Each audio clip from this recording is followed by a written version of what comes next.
So hello guys, good morning, good afternoon and good evening. आज हम लोग जो है क्लास 6 एनसीईआरटी का चैप्टर नंबर 4 स्टार्ट कर रहे हैं, द मैप्स। बड़ा ही कंसेप्चुअल क्वेश्चंस आ सकते हैं इससे, और अंडरस्टैंडिंग के लिए ये इंपॉर्टेंट है हमें जानना है कि मैप्स क्या होते हैं actually. You have learned in the previous chapters about the advantages of globe, however the globe has a limitation as well. Globe के बारे में मैंने पढ़ा है। The globe can be useful when we want to study the earth as a whole. जब earth पूरे को हम समझने की कोशिश करते हैं तब ग्लोब की एक सिग्निफिकेंट है globe. But when we want to study only a part of earth, जब हम लोग किसी पार्ट को as about our country, state या डिस्ट्रिक्ट या टाउन या विलेज, किसी भी डिस्ट्रिक्ट, टाउन या विलेज को, या फिर किसी कंट्री को, इंडिया को या पाकिस्तान को या बांग्लादेश को या फिर नेपाल को समझने की कोशिश करेंगे, ऐसे मतलब, या फिर किसी स्टेट को, जैसे पंजाब को, और पंजाब के बीच में कोई डिस्ट्रिक्ट को, जैसे गुरदासपुर हो गया या कुछ, तो तब हमें मैप्स की बड़ी ज़रूरत पड़ती है। It is of little help in such a situation we use map. Map का क्या है? Map is a representation or a drawing of earth surface or a part of it drawn on a flat surface according to a scale. एक scale के according draw किया जाता है map, surface of earth को, ठीक है, कि कोई एरिया को मैप पे ड्रॉ किया जाता है, ठीक है। We find that map are useful to us for various purposes. One map show a small area and a few facts, in other map में contain as many facts as a big book. Okay, we may when many maps are put together we get an atlas। जब देखना, आप Atlas की book by करते हो कि नहीं market से, जिसमें कंट्रीज़ के मैप्स होते हैं, डिस्ट्रिक्ट्स के मैप होते हैं, वेरियस स्टेट्स के मैप होते हैं, डिफरेंट एक पूरी बुक बनाई गई जाती है। फिजिकल मैप्स होते हैं जिसमें माउंटेन्स, रिवर्स या प्लेट्यूज शोन होते हैं। Map provided more information than globe, ये तो बात सही है। There are different types of map, some of them are describe. Physical map, so देखो, the maps showing natural features of earth such as mountains, plateaus, plain, river, ocean are called physical map. Physical maps के बारे में क्या है कि जो mountains, plane, plateaus show करते हैं, जैसे एक मैप ले लो, जैसे ये इंडिया का मैप हो फॉर एग्जांपल, ये हिमालय यहाँ पे दिया गया है, यहाँ से एक रिवर गंगा जा रही है, यहाँ से यमुना आ रही है, यहाँ से कोई और रिवर जा रही है, यहाँ से गोदावरी जा रही है, कृष्णा, कावेरी, और बीच में प्लेट्यूज हैं, बड़े बड़े माउंटेन्स हैं, पीक्स हैं। तो ये हो गया फिजिकल मैप। फिर पॉलिटिकल मैप्स होते हैं, जिसमें क्या है, फॉर एग्जांपल एक इंडिया का मैप दिया हुआ है, यहाँ पे एक जम्मू कश्मीर आ गई, पंजाब आ गया, हरियाणा आ गया, उत्तराखंड आ गया। ये फिजिकल मैप्स हैं जिसके बीच में मल्टीपल, जैसे केरला आ गया, उसके बीच में मल्टीपल डिस्ट्रिक्ट्स केरला की आ गई। ये होता है political map, politically divided by the government, जो होती है through agreements, through anything else. Thematic maps, some of the map focus on specific information. Thematic maps कौन से? जैसे कुछ मैप्स दिए गए, फॉर एग्जांपल ये इंडिया का मैप हो, उसमें रोड्स दिए गए, नेशनल हाईवेज, रेलवेज, समझे? तो ये हो गया थीमेटिक मैप्स। 3 टाइप के हो गए मैप्स। जैसे रेनफॉल मैप्स हो गए हैं कि कितना डिग्री कहाँ रेनफॉल, कहीं 110 डिग्री रेनफॉल होता है, कहीं ज़्यादा कम होता है, तो वो अलग अलग शेड्स में उसको डिवाइड किया जाता है। Maps showing distribution of forest, industries etcetera are known as thematic map. Maps के बारे में हम अलग सीरीज़ एक चलाएंगे जिसमें हम लोग डिफरेंट बताएंगे कि सॉइल टाइप, जैसे कहीं किसी एरिया में, जैसे एक मैप फॉर एग्जांपल ले लो, ये इंडिया का मैप हो, समझ लो, यहाँ पे ब्लैक सॉइल होती है, ये अलग शेड्स में डिवाइड किया जाता है। यहाँ पे जो है सैंडी सॉइल होगी, वो अलग अलग तरीके से मैप किया जाएगा। यहाँ रेड सॉइल होगी तो उसको अलग तरीके से मैपिंग की जाएगी। ये होती है मैपिंग।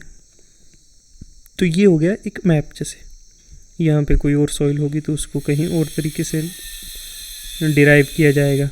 तो समझने की बात है। कंपोनेंट्स ऑफ मैप्स के कंपोनेंट होते हैं 3, डिस्टेंस, डायरेक्शन और सिंबल्स, ठीक है। डिस्टेंस सबसे पहला एक ये टॉपिक पढ़ते हैं। Maps or drawings which reduce the entire world or a part of it to fit on a sheet of paper. देखो ना, हम इतने से एरियाज़ में, अब इंडिया का मैप हमने यहाँ फिट कर लिया।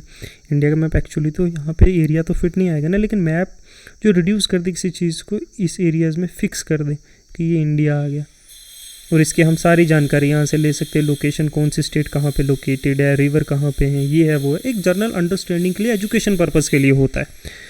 But this reduction is done very carefully so that the distance between the places are real.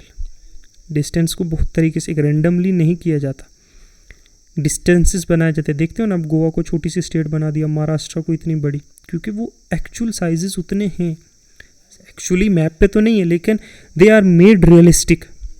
It is only possible when a small distance on a paper representing a large scale on the ground. Therefore a scale is chosen on this purpose. Scale is a ratio between the actual distance on the ground and distance shown in the map. ठीक है. For example, the distance between your school and your home is 10 kilometre. ठीक है. If you show this 10 kilometre distance by 2 kilometre on A map, it means 1 centimetre. देखो, अगर 10 kilometre है आपका school आपके घर से, तो एक स्केल लिया जाता है. जैसे 1 सेंटीमीटर अगर एक स्केल लिया जाए 1 किलोमीटर के बराबर, तो 10 सेंटीमीटर में वो मैप ड्रॉ किया जाएगा, ताकि 10 centimetre is equal to 10 kilometre हो जाए. समझे? इस तरीके से इसको स्केलिंग किया जाता है. समझ गए? When large area like continents or countries are shown on the paper, then we use small scales. क्योंकि इतनी बड़ा area, for example 5 centimeter on the map और 500. जैसे हमने एक कॉन्टिनेंट बनाने हैं, तो एशिया, यूरोप, अफ्रीका, तो हम लोग क्या करते हैं, उस एरियाज़ को 5 सेंटीमीटर को ले लो 5000 किलोमीटर, तो उस हिसाब से लिया जाता है, उस हिसाब से स्केलिंग की जाती है. स्मॉल स्केल मैप्स उनको बोलते हैं. लार्ज स्केल मैप्स भी लिया जाता है, जैसे 5 सेंटीमीटर के लिए 500 मीटर ले लो, जितना कम होगा, क्योंकि एरियाज़ को वैसे स्केल किया जाता है. अब नेक्स्ट है डायरेक्शन.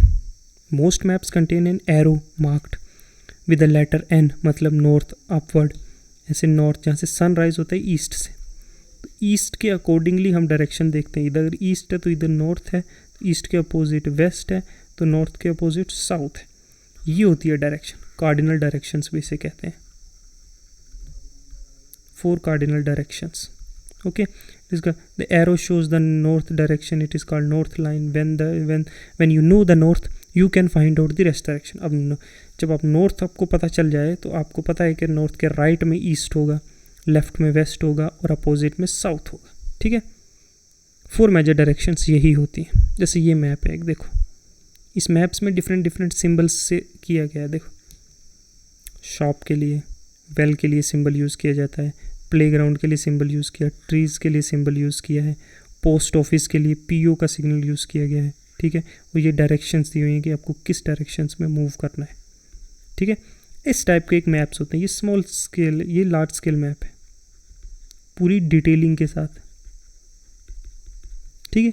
लार्ज स्केल मैप्स पे जो होते हैं, मैप ऑफ ये विलेज का. देखो, अब डायरेक्शंस ये समझना ज़रूरी है, बाकी छोड़ दो. Sun rises from the east, तो यहाँ पे नॉर्थ है, ये उसके अपोजिट में साउथ है और ईस्ट के अपोजिट में वेस्ट. अब देखो, नॉर्थ और वेस्ट के बीच में आएगा नॉर्थ वेस्ट, वेस्ट और साउथ के बीच में आएगा साउथ वेस्ट, साउथ और ईस्ट के आएगा साउथ ईस्ट, नॉर्थ और ईस्ट के बीच में नॉर्थ ईस्ट. ये डायरेक्शंस हैं. 4 important direction and rest are other directions, cardinal directions. Okay. इसमें सिर्फ इतना समझने की ज़रूरत है, ज़्यादा इसमें दिमाग लगाने की ज़रूरत नहीं है. डायरेक्शंस आपको पता होना चाहिए और डिटेलिंग पता होनी चाहिए. देखो, और तीसरा है सिंबल्स. सिंबल्स मैप पे, अभी ये समझाने की ज़रूरत नहीं, मैं सीधा आपको यहाँ समझाता हूँ. Conventional symbols. देखो, मैप जब ड्रॉ किया जाता है, कोई भी एरिया का मैप, जैसे यहाँ पे मैप ड्रॉ किया गया है. अब इस मैप से आप कैसे जानकारी लोगे?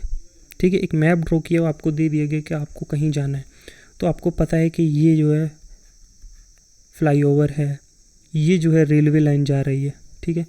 ये रेलवे लाइन जा रही है. ये कोई लेक है, आपको यहाँ किसी लेक को अगर आपको नाम दिया गया, आप समझ लो यहाँ हो, पोस्ट ऑफिस में हो, तो पोस्ट स्टेशन पे, तो आपको उस लेक का नाम दिया गया है एक्स लेक, तो आपको जाना है एक्स लेक पे. तो आप सोचोगे कहाँ से जाऊँगा, तो आपको पता ही ये कि मुझे यहाँ से ट्रैवल करना है, ऐसे ट्रैवल करना है, ये जो है क्रॉस करना है हाईवे, ये रेलवे स्टेशन से क्रॉस करके यहाँ पे मिलेगा. आपको कोई ट्री दिया हुआ है, आप बोलोगे 2 ट्रीज़ के पास में. तो इस तरीके से आप मैप की मदद से आप पता कर सकते हो कि आप कहाँ पे हो. आप रिवर के पास, टेंपल के पास हो, रिवर के पास वाला टेंपल है, और आपको जाना है वसंतपुर. तो आप बोलोगे हाँ ये रोड भी जा सकती है, स्कूल के पास से गुजर के। आप गूगल सर्च करते हो ना, तो वहाँ पे आप देखते हो कैसे आप ट्रैवल करते हो। तो ये मैप्स की ये आइडेंटिफिकेशन है, ये है सिंबल्स। और मैप एक स्केल पे ड्रॉ किया गया है, कितना डिस्टेंस है, क्या है, ये रिवर का सिंबल आ गया, ये लेक्स का सिंबल आ गया, ये ट्रीज़ हैं। आपको कहीं पे भी जाना है तो आप इस मैप की मदद से आप आइडेंटिफाई कर सकते हो कि हाँ मैं अभी स्कूल के पास पहुंचा हूँ, तो आगे जाके मुझे पोस्ट ऑफिस के पास से जाके मुझे राइट टर्न लेना है, और आगे फ्लाईओवर आएगा, फ्लाईओवर से गुजर के मुझे चर्च के पास जाना है, और चर्च से आगे जाके मैं बसंतपुर में पहुँच जाऊँगा। ये होता है, ये एक रॉ स्केचेस बनाए जाते हैं। देखो sketches don't mainly based on the memory line, या फिर आप किसी एरिया से होकर आए हो समझ लो, तो आप उसका एक इमेजिनरी स्केच बनाओगे कि यहाँ कुछ दुकानें हैं, उन दुकानों के सामने जो रोड जा रही है वहाँ से मुझे जाना, और आगे एक जो है चौराहा है, यहाँ पे 3 तरफ रोड जा रही है, और वहाँ से मुझे टर्न लेके पीछे जाना, और फिर वहाँ से मैं एक मंदिर के पास जाऊँगा। ये आप एक रॉ स्केच किसी को बना के देते हो कि भाई ऐसे जाना है आपको। आज तो टेक्नोलॉजी का दौर हो गया, लेकिन फिर भी इस चैप्टर में सिर्फ इतना ही है। इट्स अ बेसिक एक्चुअली, कि आपको मैप्स की एक जनरल अंडरस्टैंडिंग होनी चाहिए, ताकि आप आगे जाके इसका जो है सही से कर पाओ। Nothing else, nothing to read about in this. हम नेक्स्ट चैप्टर अब करेंगे। Next chapter